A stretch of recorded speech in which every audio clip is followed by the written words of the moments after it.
In this video, I'm going to show you how to download Canva images in high quality.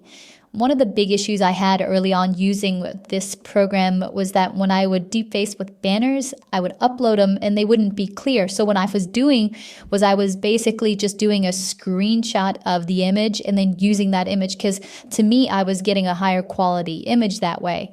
But all you're going to need to do is, first of all, you're going to need to have a pro account, right? Once you have a pro account, I believe it's $10 a month. You're just going to hit share and then you're going to come to download. And then what we're going to do is we're going to change the file type to a JPEG.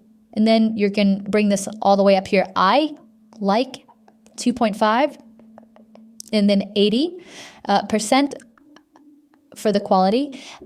You can go bigger, but it's just going to make the image bigger. And sometimes when you upload it to certain things, it won't go because the image is too big. So those are my settings, and that's how to download Canva images, but with high quality.